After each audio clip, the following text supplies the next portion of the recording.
And You must be water. And that's not half bad. Everybody's dancing tonight. I should love to read and write. I don't want to do no magic, mate. Honest. I only kneel for the flag, and I pray for God. In this episode, some of our discourse concerns Orthodox theology and praxis. While we are continually committed to exploring these topics with discretion and care, it is crucial to emphasize that none of our discussions constitute formal teaching or carry any authoritative weight whatsoever. If you have questions or concerns about any aspect of the Orthodox faith, please talk to your priest. Our podcast serves as a platform for open dialogue and exploration, but personal spiritual discernment and, most of all, guidance from a spiritual father are paramount.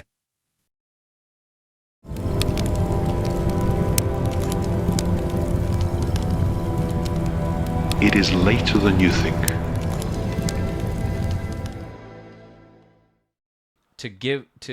In your head, give them way more credit than is due to them is folly, because then it black pills you, and it's just false. It's just a stupid way of thinking.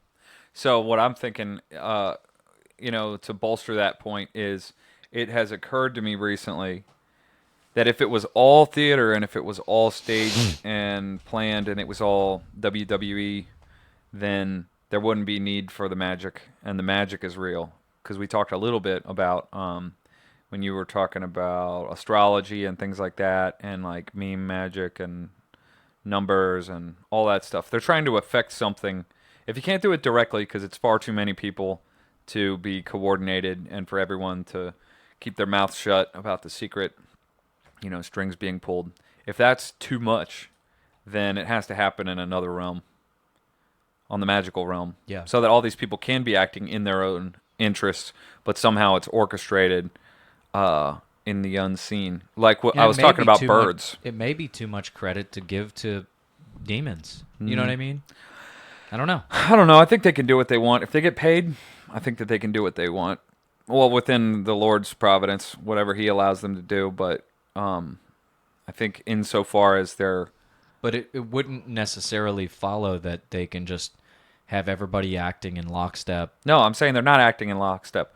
I'm saying... Each one, there may be infighting among demons, like Wormwood versus Uncle Scar. Yeah, but even though, think about that, like the military, if there's infighting in the military, there's still a way for it to remain stable in the command structure.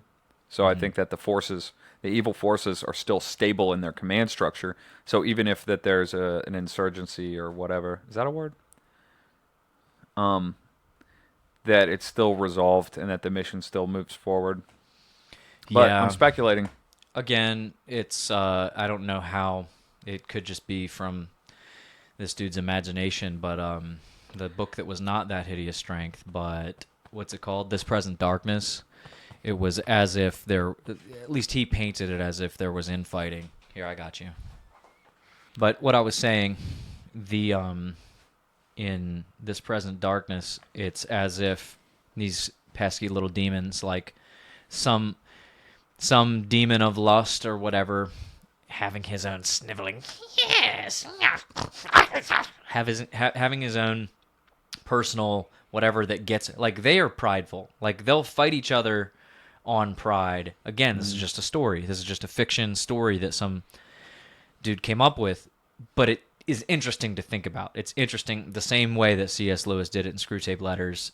They are susceptible to their own downfall, to their own vices, to their own things, and one could imagine it working in a similar way as it does to us. So follow the Orthodox logic of sin isn't a no-no, a rule. You can't do this because God made some arbitrary rules, and if you do the thing that feels good, then you're in trouble. If you deny yourself according to this arbitrary rule and don't do the thing that you want to do, then right? But rather, the things that we're told not to do are for our own benefit because they're poison to us. They're bad for us. It's sickness rather than a rule, breaking a rule. It's inflicting harm upon yourself and others, and your soul and other souls. Does this make you following? Yeah, I have to Are you ask Kevin. following? Should I not rub my beard on the thing like this? You're I'm making a good point, and you're rubbing your beard on that? I was listening, though. I'm asking Kevin. I listened. I heard it, and I didn't ruin it with the beard. That's it. I'm Is kicking Kevin you out of this saying I did? podcast. We're Is looking thumbs for a up? new co-host. Curse Thumbs- World Problems Incorporated is looking for a new co-host. So put your applications into the email, You say- cwppod@gmail.com. Kevin, don't. You say don't do that? Don't do this? Thumbs up means it's fine. I can do it all day long if I want. Right? All right. He said it's fine. Do I you like the even point. remember where I was talking about? Yeah, well, you were talking about thereabouts where you said Go ahead. I'm listening. I'll wait. something about screws. Yeah. Yep, that's right. No, it's no, good. but back to what I was talking about. So in screw tape letters, they're each... Oh, that's what it is. So sin for humans is not just no rules that you shan't follow, or that you should follow the rules and not do these things because that's the rules, but rather don't do these things because they're harmful for you. God's goodness and His standard is you're trying to live up to what humanity, like healthy humanity, what you as a human would be best as, right? Mm-hmm. And so all of these veering off the path and doing these things, coming into temptation and submitting to it or whatever, is bad for you.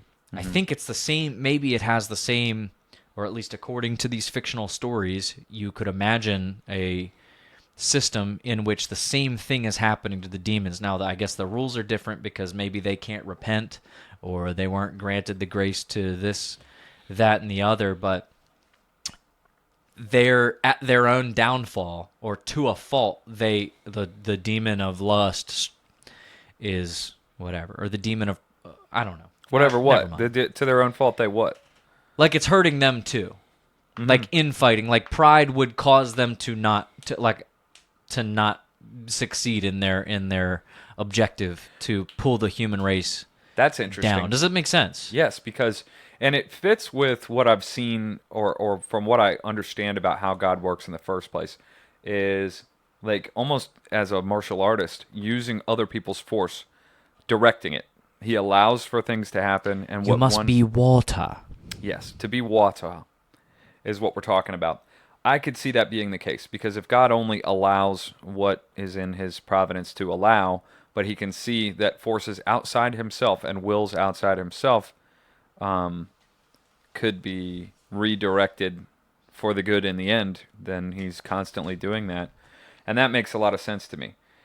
Now, what you were saying about the way that the demons are and their downfall being also bad for them also makes sense to me, because the corruption is what they consist in, and it's the same for human beings, except for that we are offered salvation out of that, from that, deliverance from that, and transmutation of what we're made of in our souls, in our wills, in our spirits.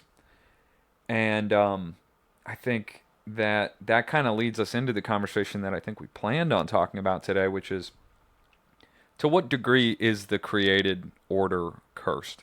To what degree is matter and material and stuff itself cursed? Yeah, I think maybe the wrong phrase is the created order, at least as far as I've I heard. used the wrong words. Yeah, Let me ask but again. We all know what you were saying. I don't we know all if know what you everyone were does. saying. I don't know if everyone does. Let me re-ask it. To what degree is the material creation cursed? It's like a parallel question to whether you believe in total depravity. And people will argue about that. That's like a Presbyterian term or something. I don't know. I don't get into theology. Tulip, Tulip. the 5 points of Calvinism. Tulip. 5 things that are totally made up and that are the doctrine of our Presbyterian friends, and they're immutable dogmas. And every single one of them is probably wrong. No offense, but it's true. Yeah. That's a saucy one, Mike. Yeah. So I Hold guess... on, wait. Let me just say this. We're getting warmed up. We'll get there. Such What I'm saying is, it's parallel to the idea of total depravity.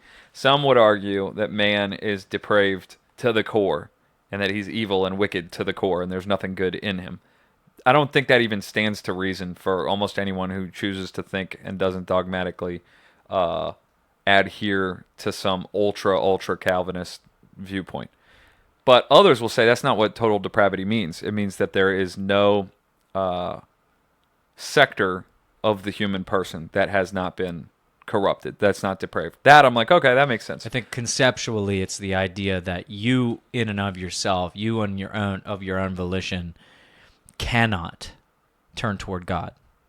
Yeah, and we can call a Total Calvinist depravity. into Nothing that you do, nothing like you can't. You're totally depraved. You're totally. It's just you're how does that work itself out? So anyway, I'm just saying. I mean, the logic behind it is I believe that it's probably a Band-Aid fix or a doctrinal fix to the idea that to make it make sense that we are not saved by works.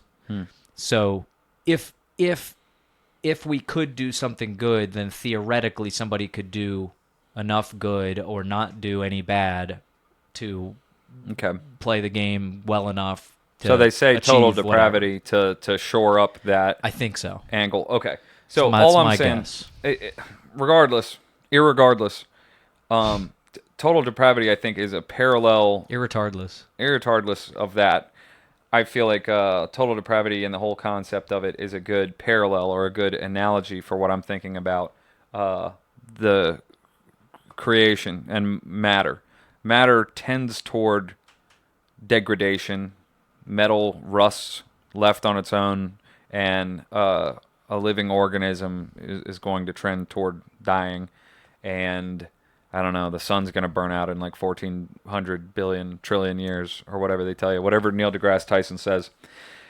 That all makes sense. So it's like in the code, there is a corruption that's going to play itself out. I kind of buy that. But some people take it a step too far, just like they might take the total depravity idea a step too far, where they would say that all matter is trash and that we should shun it and that we should accept and embrace the spirit realm, whatever that means, as if we can do that, as if we can value and embrace and glorify the things of the spirit that we can't see and interact with. We can only conceptualize and talk about vaguely, and we should glorify all that, and that we should shun and disrespect our surroundings. Hey, fellow disrespecters of your surroundings, are you guys ready for a new ADTR album this fall? We'll just let that one go. It was good. Anyway, thoughts? You get I didn't want to follow that one up. We'll just let them drop it in the comments. Let us know what your favorite A Day to Remember song is, and don't forget to disrespect those surroundings. Bop that freaking like button. Yeah, so that's what I'm thinking. Top 3 songs. All I know is la la la la la la la la. Everybody's lying. Everybody's dancing tonight. They're dancing on the dance floor. He was a dancer. Disrespecting his surroundings. There was that one, and then there was also, hold on, wait for it. It's coming. I'm coming up with it. I can't remember another one, but I know that there was another one. I listened to the whole album, but that's the only one I remember. You listened to Homesick?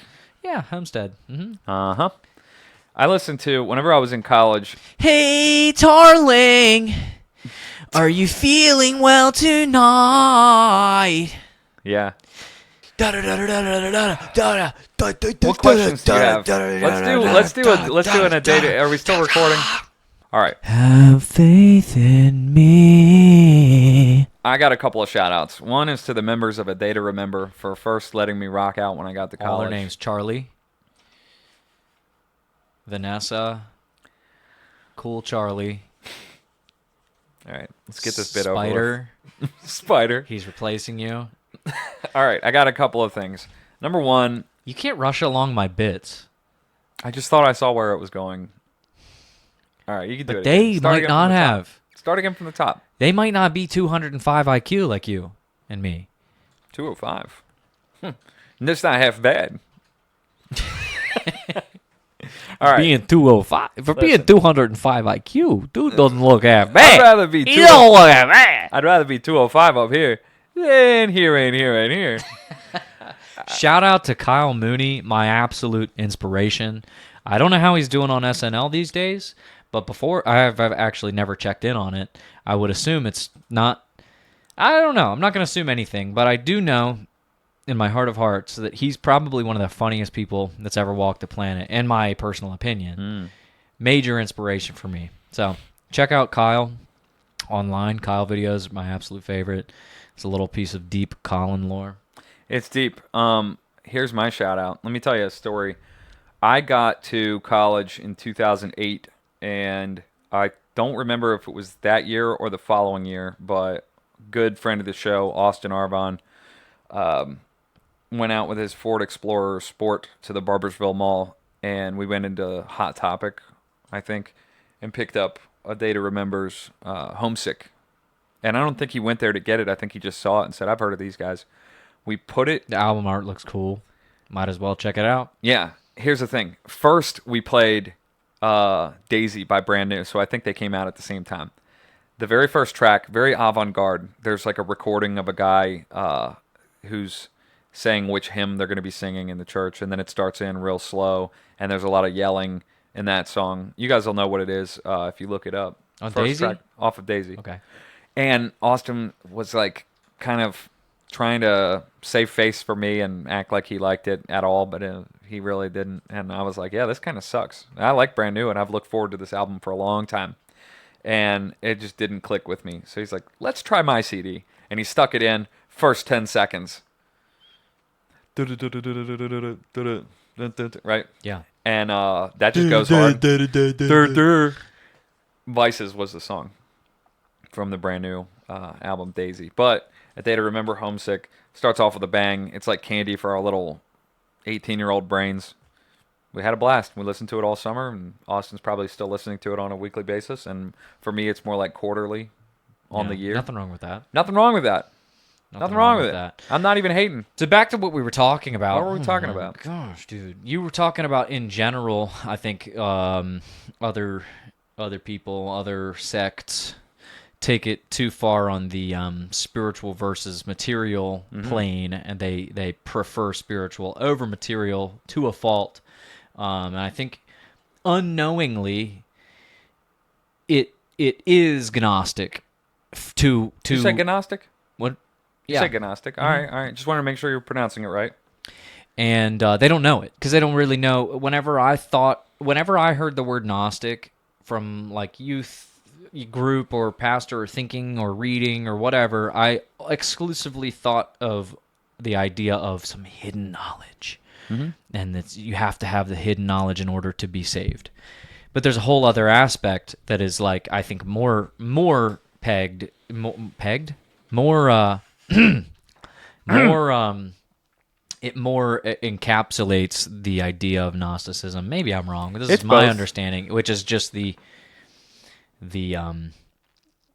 preference or the exaltation of the spiritual side of things, and almost anti-physical, assuming that every instance in which Paul refers to in the Pauline epistles, when he refers to, I think it was in a letter from Paul, maybe. I Love that. I'm not sure. I can't really get the citation, but in one of the letters from Paul, talks any instance in which he talks about the flesh.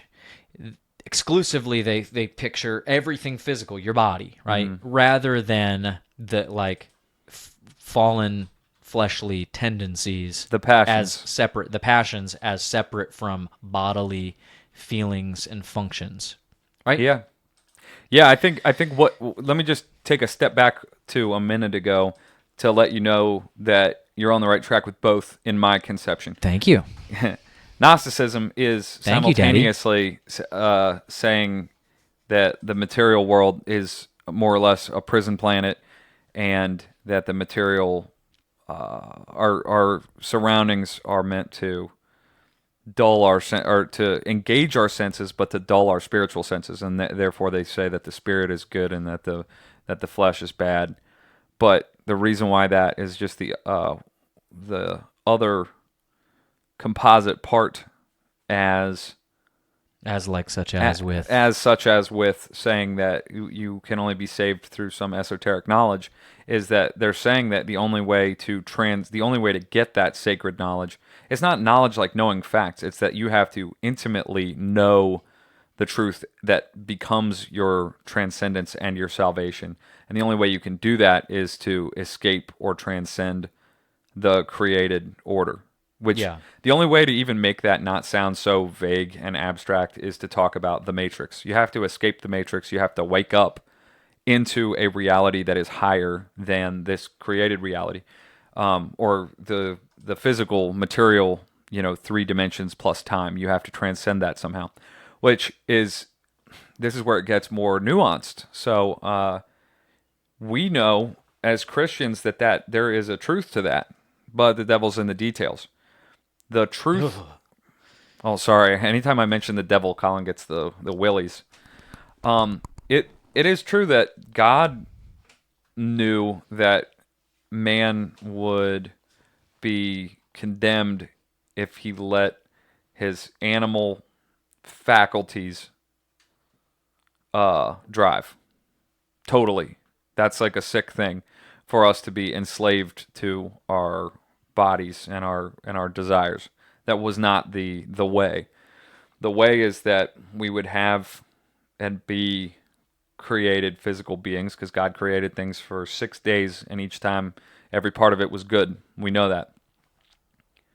But the devil came and took basically what God had intended, put his little stamp on it, corrupted it, and then sold it to Adam and Eve, sold it to mankind as, you need to become as gods. God's saying, I'm going to make you like gods, or I've already made you like gods, and you're going to continue in that. The devil's like, you want to become like gods? So he's saying the same thing, but it's like, you got a taste of the knowledge of the tree of good and evil. Sorry, I'm over here Joe Bidening out. And with that, we're kicking off whatever episode this is, 10 or 11 or what have you. Of the Cursed World Problems. Don't forget to like and subscribe. Thank you for all of our commenters. Just to name a few, Mr. Westford, we had some fantastic conversations with him over the last couple weeks. I think he's going to be a great partner. Partner in crime? Partner in crime, Internet if you friend? will. Yeah, Mr. Westford's great. Also, we got other collaborators in the pipeline. I don't want to spoil anything, but don't spoil we're starting anything. to broaden our web. With that being said, share things to your friends. I know we've got a very things are picking up.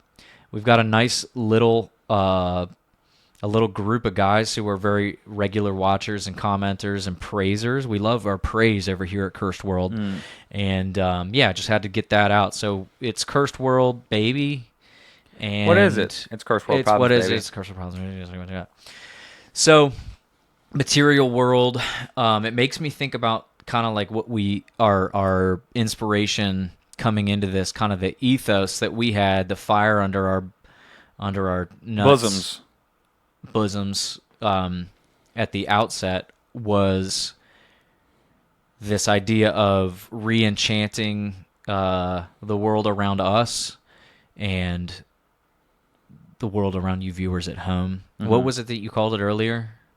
You talking about the concept of you didn't say re-enchanting, you remystifying or something. No, like that? I don't know. Jonathan Pageau was the first one to talk about re-enchantment. I don't know if he was the first one, but he talks about it a lot. He's been talking about it. That's like his thing. And then Frederica Matthews Green, I think, was the one who pushed back and said, "Well, I take issue with that, because are we re-enchanting it, or are we looking with fresh eyes to see that it's always been enchanted, it's always been magical?" Sure. Which I love. Yeah. Because that was the original conception for this show, was to say, in the words of Tommy DeLonge, everything's magic. And we felt robbed of that. Right. So as we're opening our eyes freshly to the always enchanted world around us, we want other people to join us on the journey. And that's all we're talking about ever off air. So we might as well make it an on-air thing. So let me give a snappy little soundbite. Yeah, go for it. Everything when you're watching Lord of the Rings, all those feelings that get stirred up in you, and you say, "Oh, if only we should be so lucky. If only things were like this. If only there was dark and light magic struggling with one another in the aerial realms, and that there were things in far off lands that we didn't know about, and us humble hobbit folk weren't aware of, but that there were powerful forces amassing, and that there was deep lore and history that was forgotten to time, and relics of great value and great magical power. I'm not interested in any of that. I would just like to find a place to finish my book. I should love to read and write. I don't want to do no magic, mate, honest. Gandalf, stop with all of the hullabaloo. I've got a book to finish, don't you see? I'm 10 pages in. I've written 10 pages already. Gandalf, I'll see you turned into a toad before you interrupt me book writing. Gandalf! Look at this, I've just written another page. What do you think? Oh, hogwash. Bilbo, you and your silly books, people putting ideas in your heads. Come with me and do a magic trick. Well, if it sucks, then it's your fault. Well, if the book sucks, it's Frodo's fault. He's the one who stole me ring. He stole me lucky ring. I've seen him eyeing it sometimes when I'm going to sleep. He was fingering me ring when I turned me back. Anyways. He tried to pinch me ring. Otherwise, I'm doing just fine, mate. My 4-year-old's been starting conversations with the word otherwise, almost like a... Yeah. Anyways, what are we going to do today? But he'll be like, yeah. We'll be eating, and he'll be like, otherwise, what do you think we're going to do today, Mama? So, very funny, man. Yeah. Very funny. Very funny. That's how Bilbo started his book. Otherwise, hobbits. Concerning hobbits, we're a queer little folk. We like to go around fingering each other's rings. oh. That's No! not what we're going for. He pinched me ring, simple as. I threw me ring in the fire the other night. It didn't even... Alright. I think, is that one done? Let's Maybe just we'll call it. Maybe we'll circle back around later. Circle back. We'll just table that. Circle back around. And we'll circle back. It makes you think about how I think that the modern day is not enchanted because of science and Western Enlightenment thinking, and everything can be defined and put in a neat little category, and scholasticism, where everything, if it's not in a book and written by some expert somewhere, it doesn't count. It's not real unless you can find a white paper. It's not real. And so there's been not a resurgence. It's been years. It's not like it's a new thing, but there is a sentiment of bro science being more impactful, more powerful, more potent. Let's come back to that word, potent. Write it on the board. Than the scientific community of everything has to be empirically whatever. Me tested, like you that. right? And so potent. I was thinking about this the other day. How everything, if you think across the timeline of human history, it seems like everything's has become less potent, and so we live in a world where people talk about produce, fruits and veggies having fewer nutrients, having a less nutrient dense profile. Whenever you grow a tomato or get a tomato from the store, first of all, they taste like crap. Terrible. They taste like nothing. But also, if you analyze it a little bit, you find that it's, I don't know how they would know this, but I guess a tomato grown in some like healthy soil that hasn't been monocropped for centuries versus a tomato that's grown over here, it's just completely different. The flavor and the nutrient density or whatever. And so, same thing. If you think about, have you ever talked to anybody or heard anybody talk about wood and lumber and how pine trees, and you see the difference between all the good a hard pine stuff's tree that gone, was right? cut or that was grown wild or in a certain place and has a little bit more life to it. Maybe it's past 100 years old, and then a pine tree that was grown up real quick in like a pine farm where they're getting all the lumber that you would get from Lowe's, and you look at the rings and you look at the inside of it, and it's completely different. It's a lot harder and denser on the old side, or these old certain types, versus the new, and it's like losing features all around. And then you take it even further and you think about science and history generally being less, they're almost devoid of cultural nutrients, and like the history that we're writing today is so cheapened. Everything is cheapened, and you think about technology and the prevalence of memes and joke inflation and humor inflation. In one sense, things are getting much funnier, but in another sense, things are getting like crazy. The word going around right now is brain rot. Everything that you see is like your brain rot. Your brain is rotting, and you, instead of having like deep intellectual thoughts, you're having stupid meme thoughts all the time, and like relating things to inconsequential, low power, low frequency things.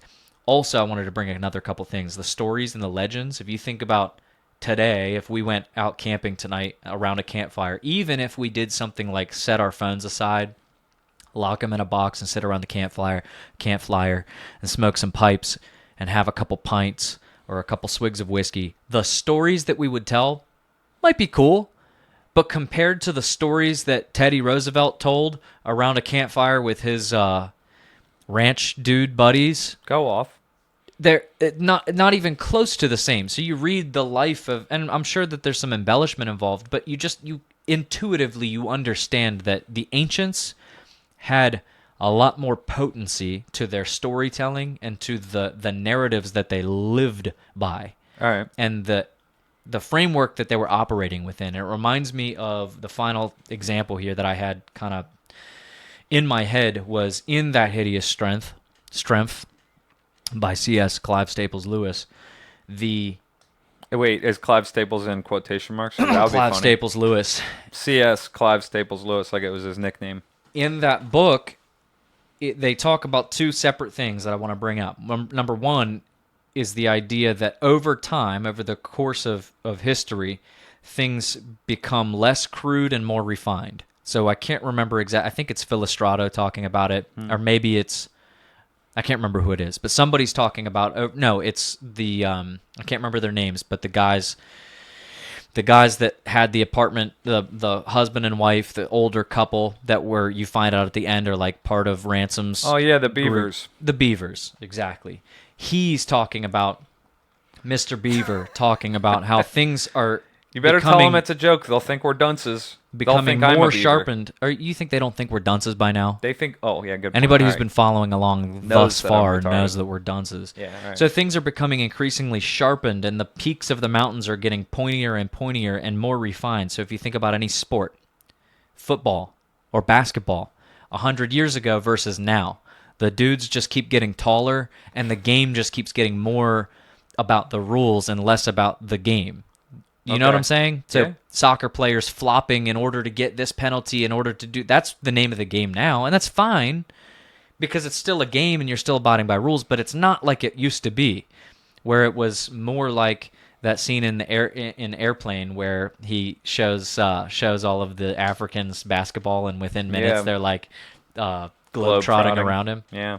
And so there's a wholesomeness and a power and a potency and a love of the game where the rules and the tiny little nitty-gritty details didn't matter so much, but the game was more, Okay. right? Yeah, it sounds to me. Hold on, let me just finish. Yeah, do a few more. Same thing here. Merlin in the book, In That Hideous Strength, he's from an ancient time, and he gets resurrected or awokened from I think,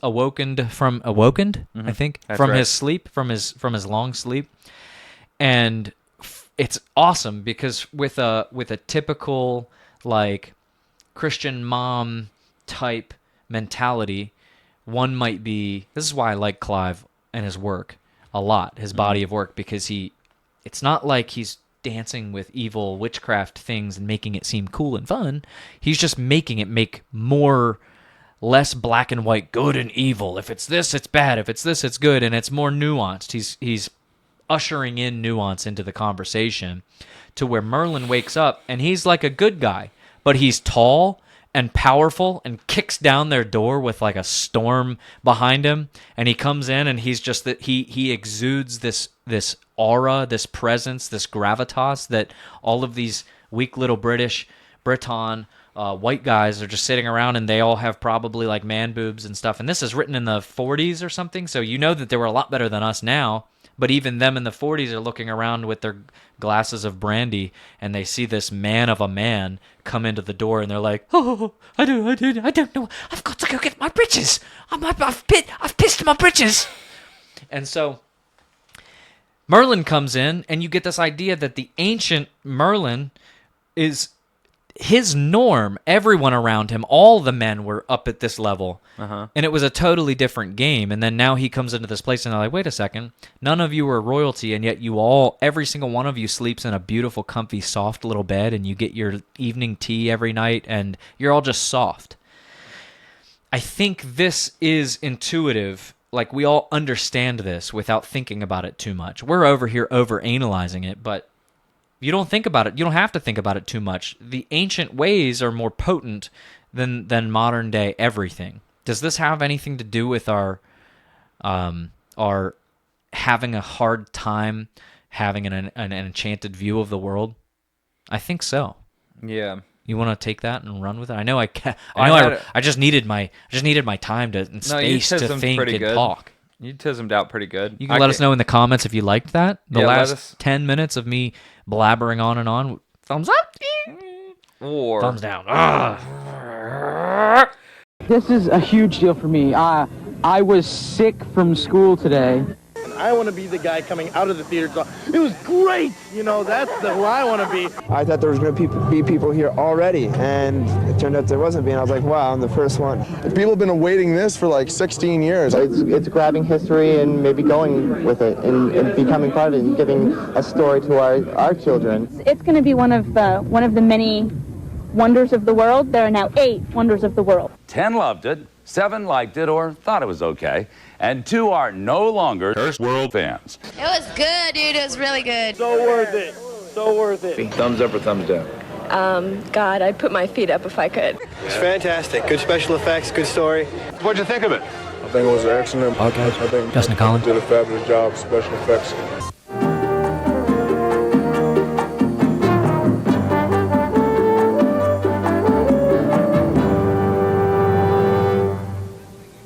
Can we do an activity? Yeah. Palate cleanser activity. You are going to start, and then I will follow up. You will do a story on the spot, improv-wise, that President Theodore Roosevelt might tell around the campfire. And then I will do an example of what maybe a modern young man might say around the campfire. Okay. But we're limited to 20 seconds. And the time begins now. And I was sneaking up behind him. What kind of an accent? Time's I was ticking. sneaking up behind him and Wait, I'll let you start bully. over. Do the first accent again. That was better. All right, and go. And I was sneaking up behind him and bully if I didn't even see the way that he looked at it. He turned around and his eyes flashed at me. And I pulled out my rifle and I bummed him. Ding, pong, dee. Bummed him? I fingered his ring. He fingered his ring. And a bear came out and he was like, raw. He was All right, like, that was dang good. it, I'm doing such a bad job. I'm No, sorry. it was great. I am sorry. Hey, it is what it is. That's It's not what Teddy would have said, but you could imagine what he would have It said. was pretty good. I think that was like Everyone true to closed life. their eyes. Imagine what he would have said, and then just replace what I said with what you came up with. Now let me do my turn. Time me, but and just say when to go. Guys, the other night I saw this Instagram reel. It was so funny. Get out your phone. All right, and scene. Yeah, that's it. Yep. Yeah. So that's the worst. That's the worst concept. Like that's the least charitable view, but it still tells the story that you're trying to tell, which is that for all of humanity, all of human history, these meaning and adventure and story and magic and honor was all built in because that's written on the human heart. But the more sharp and precise and efficient the world gets artificially, the more of the heart is removed and is degraded. So we are the tomato. Well, just think about the debate that happened recently. Compare that to what you would imagine a debate between old Abe Lincoln and his dreadful opponent, Edward Wilkins Yeah. Booth. Who knows who ran against Abraham Lincoln? I think it was John Wilkes Booth who lost the race and immediately came and stabbed him in his sleep. We all know that Abe Lincoln was one of the best presidents we've ever had. Yeah. But more to the point, We all you know that everything because- was more eloquent. Like picture any speech that Biden or Trump or Obama has given, or George Bush, or anyone in the last 30 years has given, compared to any speech that you look up of like Gettysburg Address. It's just, in general, we're just losing potency in life. Sure. I feel like. I think maybe even that there was somebody asked me a really interesting question. They said, when do you think was the last president that, or maybe we talked about that. Actually, let's just abort this whole thing. This sucks. Forget what I was going to say. It's really stupid. Okay. But let me just say this. I'll stab you in the neck. I grab a pen. All right. I think you need to watch that one 20 more times before we try to refer to it. Yeah, it's not a very good reference in the first place.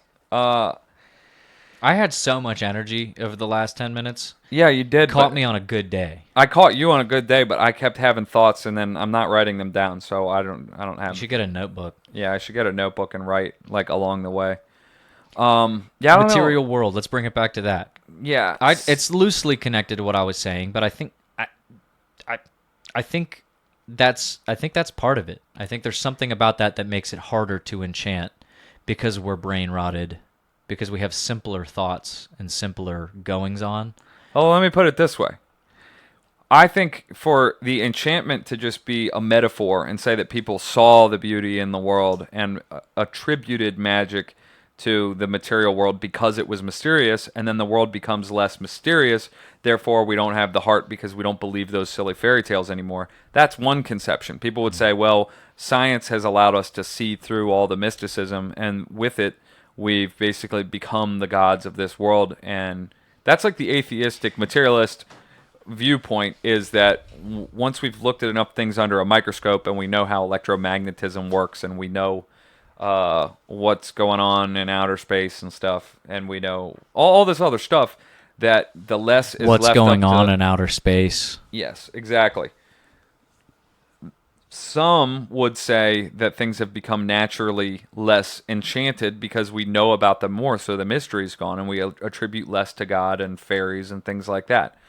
But there is a fatal flaw in that thinking if you have the worldview that you and I have, which is that the magic was never a metaphor, and it was never just mystery and attributing things to fanciful ideas like fairies because we couldn't yet explain it by science. You and I still believe in fairies and dragons and enchanted things. So if there's any question about whether or not the material world is good or bad, or whether it's irredeemably bad, or whether, whatever, is the existence of holy relics. We have, not just within the pages of the Bible, which a lot of people seem completely blind to that fact, but for the couple of thousand years since the earthly life of Christ, we have a continuous chain all over the world of God's holy saints producing miracles using what would be ordinary matter, and then their bodies becoming holy relics. So in the scriptures, what was it, the cloak, Peter's cloak, or Peter's shadow? First of all, in the Old Testament, it's like the bones of Elijah, right? Am I getting the right guy? Were used to perform. Might have been Elisha, because Elijah was taken up into heaven. Oh, okay. Yeah, that sounds right. So the bones of Elisha. Someone can correct me in the comments. I need to reread the Bible like 14 more times before I commit any of this to memory. My reading comprehension's fine. My reading retention, not great. But these bones in the Old Testament times were utilized for miraculous purposes. Some people say, well, so what? That's like a one-off thing that God allowed, and we can't exactly say why. But fast forward, and it's the same in other places in the scriptures, Old and New Testament, and then throughout history to now, it's not just relics, holy relics of people. whether it's direct pieces of bone fragments or it's something that they owned or wore. But also, like you've alluded to in past episodes, springs of water that miraculously come up, and then the water heals people. Yeah. Or what are some other examples? You got them all committed I to want to memory. keep going with this, but just one last, just to sacrifice it to say, just to wrap up everything we were talking about with the mystery no longer being there. I think it has to do with control. We have so much control over so many areas of our life that people did not have control over before. And so we just had a tragic fox attack on my chicken flock, and I lost 6 chickens. Now, it's a little bit of a stretch of an analogy, but if you picture, if that weren't such a commonly known thing that happens, if you picture some farmer in 500 walking out of his house in the morning and or I guess he would hear it, but he walks out of his house in the morning and there's 40 bodies of chickens laying about with their heads cut off. And he didn't see the fox. The fox killed them all and left and is going to come back and get them later, but he just sees all these things. Why wouldn't he think it's the legendary chupacabra? Or why wouldn't he think that there's some omen or evil spirit who's doing something? And so in general, we have trail cams trail cams, and we've got all of these security systems, and we've got all of these things that we have control over, where you can just flick a light switch and the light comes on, whereas everything was a lot more analog from top to bottom, head to toe, all throughout your daily life, where you had to chop the wood and light the thing and get the flint and all of this, where playing a physical hands-on role in your day-to-day life to get food onto your plate to sustain yourself lends itself more naturally to being more contemplative and thinking about creation and how it works and how good God is to provide for you. And also all of the little things that happen throughout your day and throughout your week and month and year that are mysterious. You don't have answers for all those. And so communities and across generations, intergenerational stories get told to explain certain things. So that's where the mystery, I think, went. And we have so much control that there's a lot less room for unexplained things. But yeah, the icons, what you were talking about, icons and relics being a part of the physical world that have been time tested and shown to have God's energies and graces about them rather than just some dead object. Outside of Orthodoxy, there's not really a clean category for that other than extreme skepticism because we're not in Bible times anymore, or if you believe it, then you automatically put it in this category of a once in a gazillions chance that something happened, that God changed his way of doing things for a second, and then it was just some miraculous thing, and that doesn't really happen a whole lot, or today, or near us, right? Until you understand and you become a part of a community that has been cherishing these things and keeps record of them, and is the tall tower, the foundation that never falls or crumbles of a long and ongoing history of miraculous things happening all the time. I think people separate. It goes back to our discussion of Gnosticism from a few minutes ago, that some people want to put them in two different categories and not see the interplay between the physical universe and the spiritual reality.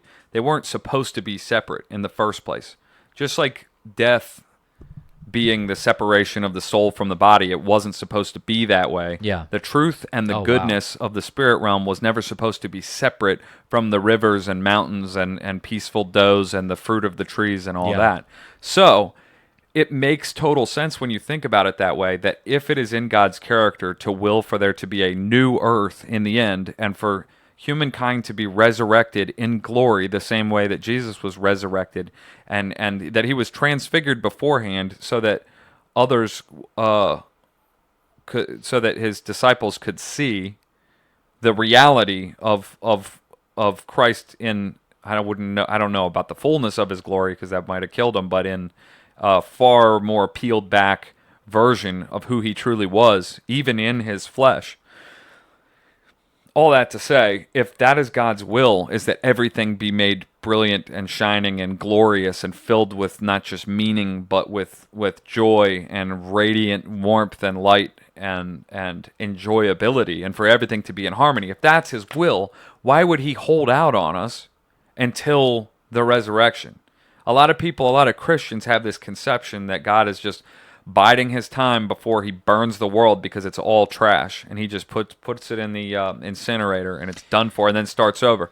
But really, what you see in the history of the Orthodox Church and all its saints, including those in the Scriptures and in Bible times, is God saying, as you know, insofar as you participate and invest yourself and abandon yourself and your own will to my will, you will be the touch point for me. You will be the hand of God in this world to make things glorious for everything that you touch.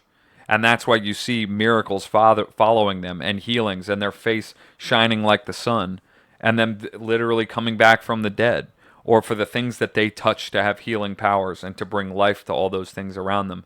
And then they be able to do things that we know that in our glorified bodies we'll be able to do, in terms of flying and teleporting ourselves and jumping around like we're on the moon, flying around, hugging each other, and singing songs and smiling. Eyelashes would be really long. Just chortling and having a laugh at our earlobes will be down to here. It's getting weird, but all those things. Why would God hold out on us? That's my question, and I don't have to ask. It's no longer a mystery to me. It's not him holding out on us. It's us holding on to death and the corruption of the world. It's not the world and the created reality itself that is irredeemably cursed from the inside. It's that the curse of our wills leaks out into everything and disenchants things. Puts the rust on them, puts the corruption, like in Tears of the Kingdom, all the weapons are busted. You can only swing on a choo-choo for 4 strokes of your sword before the thing snaps in half. And that's really irritating. But who do you have to blame it on? The Adam and Eve of Hyrule. I don't know who they were. Yeah. I'm mixing metaphors, I'm mixing legends, but if you think about it that way, that all the things have been corrupted and they're crumbling, but he's not just sitting there being like, see, you made your bed, now sleep in it. I'm going to watch you guys walk around down there in Deathland. He's like, no, you did make your bed and you are sleeping in it, but it is constantly, I'm calling out to you for heaven to come through the conduits of your body and mind and soul and spirit in participation and communion with me. And thus I give you all of these different avenues for communing with me through the holy mysteries. Yeah. And through those things, if we live that life and we run that race, we should not... I mean, the goal is, if we could choose a lofty goal, would be to aspire to leave the corruption behind before death, and to inherit incorruption before death. Don't we all want to be saints? Mm. I mean, it's a narrow and straight path, and very few, infinitesimally small amount of people who go on to be glorified as the saints of the church per se, and their bodies become incorrupt and produce these healing miracles. But why not? If Jesus says, you must be, it is. I don't know, I'm paraphrasing, which Jesus is one of the worst people to paraphrase, because I should know what the Lord our God said. But he told us to be perfect as our Father in heaven is perfect. That's the aspiration. So instead of saying, well, I can't do that, say, why don't I want to? Why don't I want to receive incorruption? Is it a lack of faith? Do I not believe that that's as good as the corrupt world that I'm so in love with? Mm. So all I'm saying is, I know I'm on my rambling rant here, but if you got complaints about the corruption of the world and you're like, well, everything's so cursed, just like our show talks about, the real answer to that is, well, get to work. God's just telling you that despite what you deserve, you can uncurse yourself and everything around you. And just to quote, I don't even know whom, Kevin, which was a saint who said, achieve a peaceful spirit and thousands around you will be saved. Who said that? Seraphim of Sarov, maybe? Could be Saint Seraphim of Sarov. but it seems so simple. But do you ever notice how not hard you're trying? Yeah. You ever Dude, I don't try at all. Yeah. You spend maybe 90 seconds on average per day being like, all right, I'm gonna try to recapture my peace that God's offering me at all times. Yeah. God whispers in your ear and You've got says, to open up your pineal gland, mate. You've got to open up your cunnilingus chakra, baby. I'm Russell Brand, and I've just become a baptized Christian, which means that I practice the Kabbalah. I do a little Kundalini sexy, baby. Yes. My cunnilingus is chingling, baby. Candace, you're Roman Catholic, and I'm a sexy British man. And you're looking very saucy in that dress tonight. Yeah. I swing both ways, mate. I don't know. I thought him just saying that. Russell Brand being like, gay, straight, black or white, baby. I'm into it all. I'm a baptized Christian. Sorry for disrespecting Russell Brand's I don't even conversion. watch. I don't know anything about him. It was a joke. I don't know anything about him. He just it's just funny. Goes viral every It's a once in a while, every couple joke. of weeks, whenever he's talking about his being baptized. Put the joke thing on the screen. Put the joke overlay so people knows I was just telling some jokes. Yeah, well. So we went some places. It's all right, you know. Tell us in the comments, did you like his monologue or my monologue better? Yeah, my monologue. My monologue better. Mellow Better. leather, mellow leather. We didn't do our vocal warm-ups. I know, we didn't. I don't think I've had too much mush mouth for this evening, for this day. But, yeah, I don't know. Anything else you want to say or ask? You have any questions for me? I'll answer anything. Try to explain anything to me as hard as you can. I won't understand. Yeah. Yeah, me neither. Who said that, Deg or Wint? I don't know. That's a good question. One of the old guard of Twitter of yesteryear, like 2009, circa 2009, 10.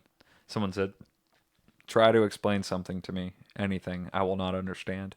And I thought it was a beautiful tweet. It was is like good. poetry, That's how I man. feel. Yeah, me too. He's really speaking the hearts of the masses. Mm-hmm. While we're on the topic of icons and relics and things like that, it occurred to me that there's a certain mindset to knee-jerk hate those things as idols. And I think we need to address that. I don't think we need to do anything. And actually, I hesitate to do anything. Let's don't do it. But, it's not spiritual advice. NSA, you heard Alex Jones, friend of the show, tell you at the beginning that don't listen to us, don't take our word for it. Go, if you have a spiritual father or a priest or somebody you could talk to, go talk to them. But it's worth talking about in general, I think, the view of icons. So icons, it's an image. It's a piece of paper on a piece of wood, or maybe it's a carving. Or it could be paint on wood, ideally. Could be painted on wood or canvas or whatever. It's an image that represents something, someone, right? Some icons are stories, and it's the Bible, it's scripture in an image, and some of them are depictions of saints. And so the idea is that the honor paid to the image is paid to the actual thing that the image depicts. And so naturally we intuitively get this whenever the common one that you hear, if you ever look into it at all, you'll see 100 different people saying, well, it's very much like a picture of your beloved grandma. If you pick up a picture and you miss her and you... I know by the voice that you're doing smooch, that you don't right? agree totally. No. It's not that I don't agree. It's just that you hear it so much. You hear it sure. Ad nauseum. Uh-huh. So you see. And it does hold. Like, that is the thing. I'm just kind of sick of hearing that. I wish that there were a better analogy and all of that. But one thing that you'll hear whenever you're trying to explain, or maybe somebody's being a little bit trying to poke holes, or trying to get, I don't know, argue with you, right? Somebody's trying to debate you about icons.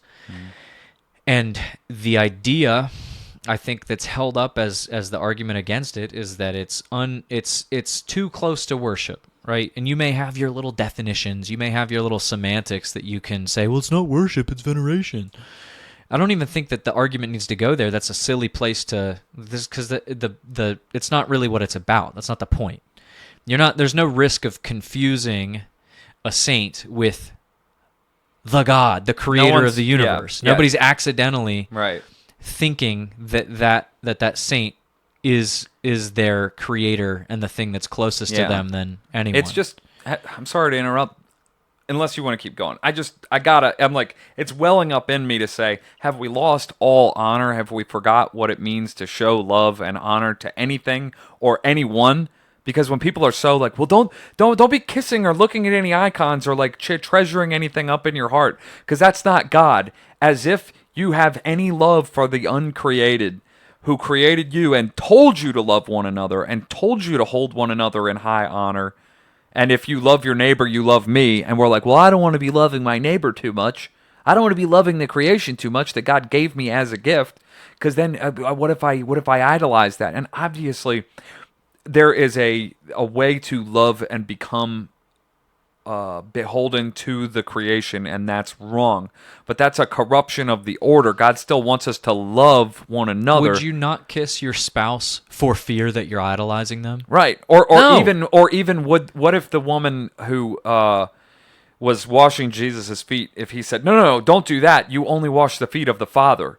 No, he is the image of the Father. He's not the Father, he's the Son, right? Distinct persons. He's different.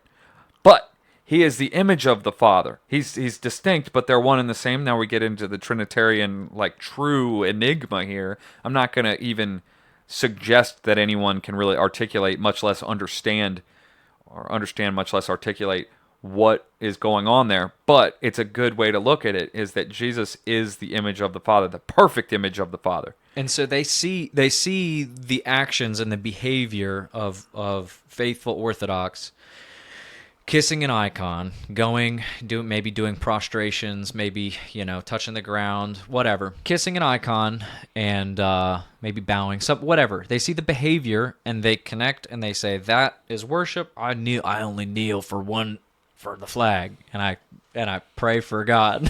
Yeah. Whatever the thing is. I only stand for the flag and I only kneel for the troops. Yeah, exactly.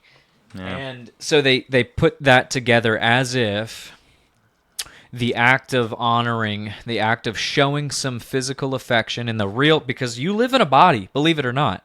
You have a nose and eyes and ears and a mouth that perceive sense data and translate it and integrate it, and your brain makes sense of these things. And so why wouldn't God give us a way to worship, a way to glorify Him through our senses, right? Anything physical, it's like they have this allergic reaction to physical. They're showing affection to this thing. It must mean that they can't not conflate affection and honor with worship. And I saw a tweet one time that made so much sense, or maybe it wasn't a tweet, it was a meme or something, but maybe a little bit not snobby. What's the word I'm looking for? What's the word? Maybe a little bit pretentious or petite. Yeah, petite. Maybe a little bit too petite, if you will. But the dude was just like, oh yeah, no, it makes sense considering you guys only venerate God.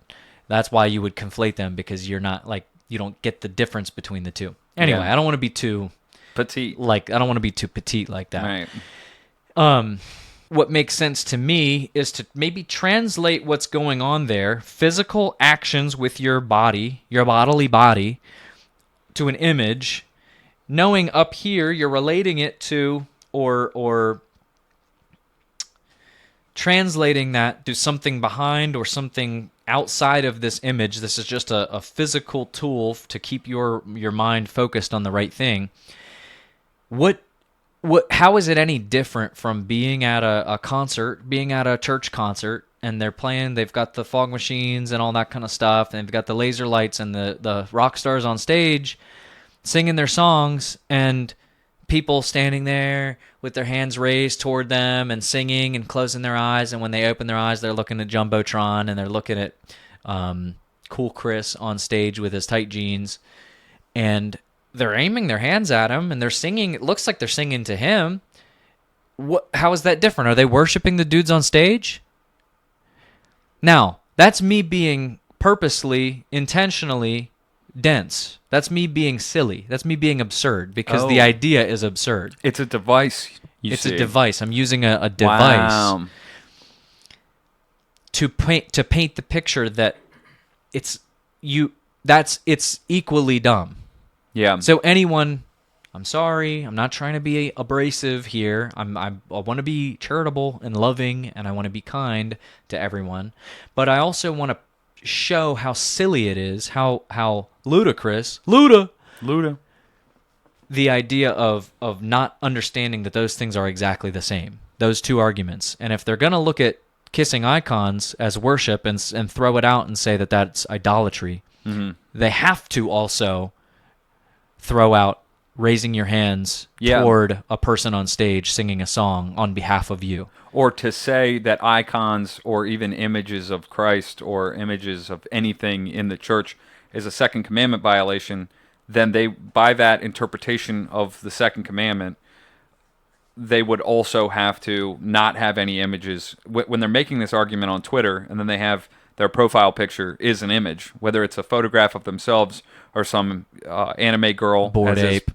most of the case, or one of these ape cartoons that are worth billions of dollars now, which I'm just so regretting not getting into NFTs. That's a whole other episode when we do Money is Cursed. I really do want to buy some Mondo Megabits, but go on. Yeah. Now, that's pretty much it. That if you're going in for a penny, in for a pound, if you're going to clutch pearls about people having images of saints, first of all, I think it's a lack of understanding about how the Orthodox Church conceives of a saint, because in the Protestant world, again, not trying to be disrespectful, but they have no knowledge and no concept of the great spiritually mighty men who have gone before us. They only know about big eggheads, like some overweight dude from the 1800s or the 1900s or whatever, who was really smart and wrote about things and systematized things and found little analogies. I know that's what I try to do, is find little analogies, and that's all that I can contribute, but I don't claim to be somehow a father or even a great man for that. But our they'll be church like, fathers, Luther. What's so great about Charles Spurgeon? I don't even know the guy. I've never read his stuff. He's one of the church fathers. Right. So you would think so with some people. But my point is, if you're really good at explaining things, how does that make you a holy man? Why do you have a picture of him up in your office? Because you're impressed with his ability to explain something, to be like a very good thinker? What is glorious about that? Yeah. But you have a picture of him, or you're going to name drop him left and right and be like, he's one of my favorite theologians. Again, the conception of a theologian that the Orthodox Church has, it's all up is here. A person, right? For that type of individual that we're talking about, it's all about what happens here. It's about how smart they are and what words they use, and they came up with a new system to explain something or to make it make mathematical sense so that they don't have any cognitive dissonance. Yay, what a great man. But when you look at the saints, of which the modern evangelical Protestant mind, through no fault of their own, they just don't know no better, like we used to say in the older episodes, they don't know that there have been men who are worthy of veneration, men and women, many of them. It's okay to love and cherish and uphold the honor of someone who gave all of their life. Not just like the end of it. They didn't just go to their martyrdom or suffering, but people who gave everything along their lives and ran that race. By the testimony of the church at large, we know that person to be a man of God, to have finished the race in a worthy manner and to have answered the call of God to be his image in a way that is praiseworthy. It's I think the honor thing, it's a very American thing as well, because this is kind of a gay analogy, but it's the best I can come up with on the spot. It's like some modern American getting invited to Buckingham Palace and then getting to meet the king or queen or prince or whatever, and going up and like you see this whole line of people in front of you doing the cordial thing or kissing his ring or whatever the thing is, and then they put their foot down and they say, refute. You're saying, he's not my king. He's not my king. There's no honor, and it's the same as the reaction of saying, well, he's not my father, or he's not my president. All that whole line of thinking is just like you're rebelliously, obstinately refusing to do the honor thing. Mm-hmm. And they translate that to also saints and and people I who've gone understand before us. I understand saying, because I give the benefit of the doubt like 1,000%. I know that 99% of these people, they don't know that the person's worthy of honor because they don't know the lives of any saints. They don't know of their existence. They don't know anything beyond about Saint Nicholas beyond the fact that he was Santa Claus and he brings us nice toys and treats in our socks that we hang. Anyway, that's not going anywhere. Trust me. So I know that it's for total ignorance. They just don't know about them. I didn't know anything about any saints until I just, was given enough of a thread to pull on and then uncover this whole world little by little. And I've only done scratch the very tip top of the iceberg. But I'm like, oh, I get it now that God commands us to love one another.